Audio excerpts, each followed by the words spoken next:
하나 궁금한 거 생겼어요. CJ 영업하면서 에피소드 있어요? 재밌는 거 있으면 알려주세요.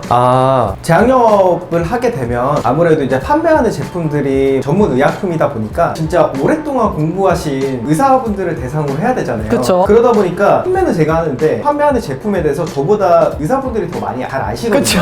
그래서 이거는 약간 판매 영업보다는 가셔서 되게 소소한 얘기를 좀 많이 하는 거죠. 제품에 대한 것보다는 여기 어항이 조금 더러운데 좀 닦아드릴까요? 이런 식으로 이제 내가 너한테는 도움이 되는 직원이다. 나는 너의 직원이니. 편견이라며! 저는 약간 이런 쪽을 잘 못해서 어떻게 하면 이 사람이랑 친해질까? 어떻게 하면 이 사람한테 좀 좋은 인상을 심어줄 수 있을까? 라는 고민을 되게 많이 했었어요. 왜냐면 제품에 대해서 정말 잘하는 분들한테 제품에 대해서 설명하면 나는 이거를 몇십 년 동안 공부하는 사람인데 네가 뭔데 약간 이런 거를 맞아요. 나한테 뭐 그럴 수 이러나 있죠. 저러나 얘기를 해. 저희는 들어가서 교육도 하긴 하지만 그분들처럼 정말 전문적으로 알지는 못하기 때문에 그쵸. 딱 도착해가지고 이 사람한테 필요한 거를 빨리 캐치를 하는 거죠. 처음에는 제가 입사할 때 좀 충격적이긴 했어요. 이렇게 영업하는 게 맞나? 라는 생각했는데 신기한 게 나중에 되면 나도 같이 가서 닦아드리고 싶다. 약간 이런 생각이 좀 많이 들더라고요. 다른 사람들이 들었을 때는 되게 되게 불합리하고 좀 우습기도 하고 한데 가까울의 관계에서는 그게 되게 절실하게 되는 경우도 많더라고요. 이거를 또 반대로 생각해보면 저도 처음에는 그냥 이게 너무 안 좋다라고 생각을 했는데 안 좋다기보다는 이런 거를 잘하는 사람은 뭐든지 잘한다. 맞아요. 확실해. 이거는. 이것도 어떻게 보면 영업의 일종이죠. 제가 아무리 아까 말씀드린 기술 영업이라든지 다른 이제 영업 직무도 마찬가지겠지만 이 사람한테 어떻게 하면 내가 도움이 되는 사람으로 인식이 될 수 있을까에 대한 고민을 많이 한 사람들이 제가 말씀드린 것처럼 하시는 분들이고요. 그거를 아무나 시키진 않습니다. 정말 고객분들이 믿는 사람들만 그렇게 하실 수 있는 거예요. 그렇구나. 네, 그런 마음을 타는 과정이 정말 저는 어렵더라고요. 이건 나한테 좀 맞지 않고 다른 일을 해야겠다라는 생각을 하게 된 계기긴 했습니다. 이게 실적으로 바로 나와요. 저는 솔직히 말씀드리면 잘하지 못했거든요. 그래서 이제 이렇게 계속 있으면 그냥 팀한테 방해가 되기도 하고 제 커리어에 대해서 이게 좀 성장이 좀 어렵겠다라고 생각을 했습니다. 그건 좀 타고나야 되는 것 같아요. 저는 생각을 좀 달리 했었어요. 보통 이런 부분에서 그만두면 내가 더러워서 못 해먹겠다라는 생각으로 그만두는 줄 알았는데 생각의 방향이 완전히 다르네요. 그런 어떤 관계지향적인 영업에서 내가 실적으로 끌어오지 못하면 팀한테 방해가 될 수 있고 내 커리어 성장이 안 되겠다라는 생각.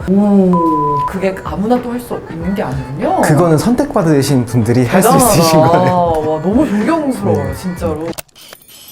처음에는 코치님처럼 그렇게 생각을 했었는데 그때 업무를 좀 수행을 하면서 그 사람들 보면서 저 사람 왜 이러지? 라는 게 아니라 저 사람은 저렇게 되기까지 얼마나 노력을 했을까라는 생각을 하게 돼서 그 사람들 보면 되게 리스펙해요. 지금도 생각하면 그렇고.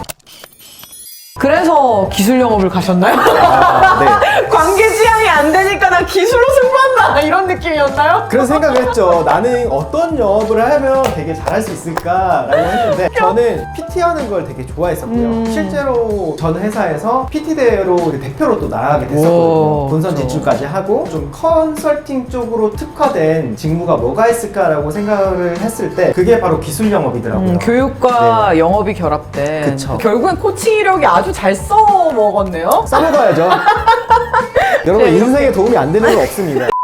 기술 영업은 어땠어요? 기술 영업은 제가 생각한 거랑 딱 들어맞았고요. 아까 말씀하신 것처럼 이제 고객분들은 제가 판매하는 제품에 대해서 잘 모르시기 때문에 우리 제품을 사용했을 때 그 이점들 그리고 사용하는 방법들을 좀 설명을 드리면서 제가 이 사장님한테 내가 도움이 되는 사람이구나. 내가 이 사람한테 이런 정보를 줬구나 라는 좀 뿌듯함도 조금 느낄 수 있었고요. 그렇게 뿌듯함을 느끼는 만큼 성과로도 연결이 좀 많이 됐었기 때문에 나한테는 좀 이런 쪽이 피치 맞구나라고 생각을 했었습니다.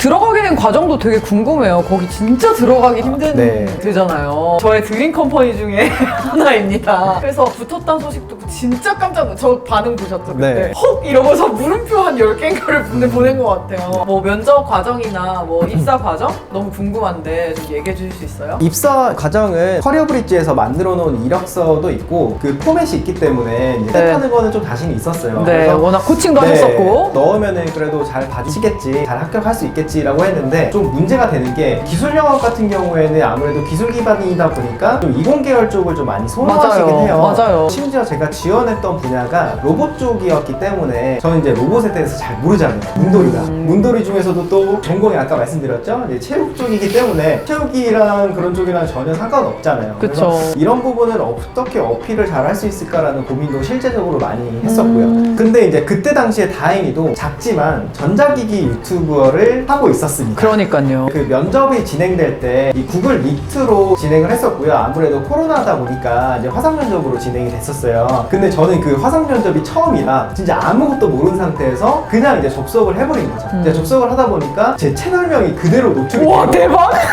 땡땡 전자님이 입장하셨습니다라고 되는 거예요. 그래서 들어가자마자 첫 질문이 그거였어요.